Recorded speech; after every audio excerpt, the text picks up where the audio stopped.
시편 112편 1절에서 10절까지 말씀을 살펴보도록 하겠습니다. 시편 112편과 111편은 서로 닮아 쌍둥이 시편이라 불립니다. 두 시편은 모두 할렐루야로 시작하는 알파벳 C입니다.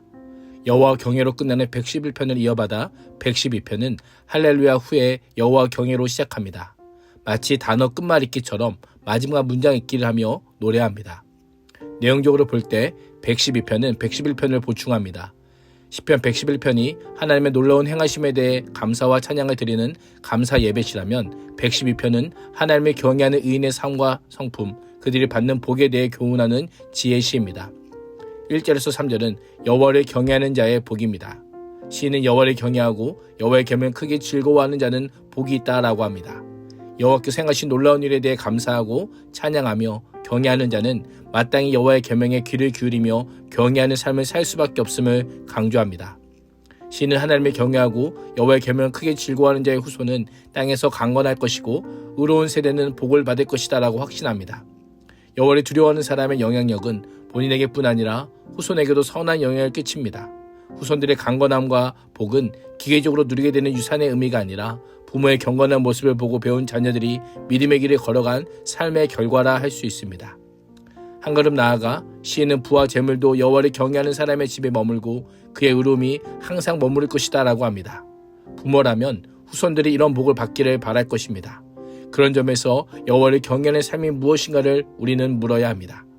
경외는 문자적 의미는 두려움이지만 좀 더 확대하면 하나님을 아는 지혜로움을 가지고 언약을 기억하며 하나님을 신뢰하는 것입니다.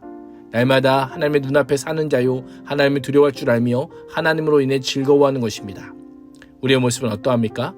하나님의 말씀을 즐거워하고 하나님을 두려워할 줄 안다면 이미 복을 누리고 있는 자요 생명을 누리고 있는 자임을 기억해야 합니다.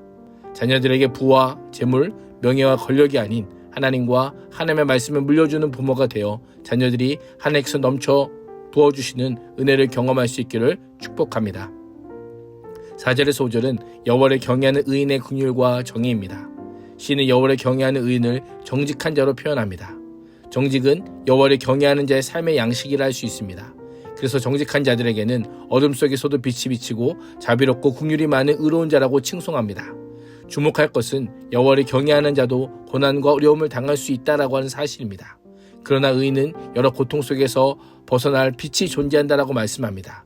어떤 빛인지 정확하게 알 수 없지만 어둠을 밝히는 하나님의 영광스러운 빛, 곧 구원의 빛이라 할 수 있습니다. 시인은 5절에서 여호와를 경외하는 자는 은혜를 베풀며 남에게 꾸어주는 자는 모든 일이 잘 된다라고 합니다. 꾸어주다라는 것은 비싼 이자를 받고 꾸어주는 것이 아니라 상대의 딱한 사정을 헤아려 선의로 돈을 빌려주는 것을 의미합니다. 하나님을 경외하고 그 뜻을 쫓아 행하는 삶의 모습이 어떠한지를 배품으로 보여주고 있습니다. 또한 잘되다라고 하는 표현은 하나님께서 천지를 창조하시고 보시기에 좋았더라라고 말씀하셨던과 같은 단어로 베푸는 삶을 사는 자의 삶이 하나님의 풍요로운 복을 받아 아름다운 삶을 살게 될 것임을 알려주고 있습니다.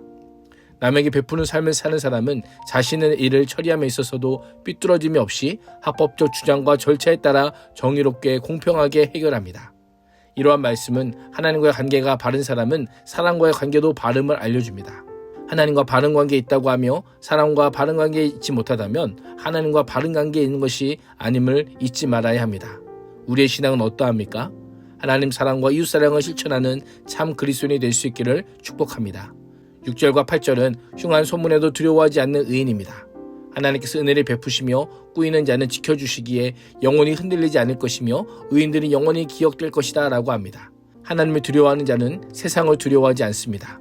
의인은 요동치는 세상에서 비틀거리지 않고 자로나 우로나 치우치지 않고 바르게 자기 길을 걸어갈 수 있는 항상성을 유지하는 사람입니다.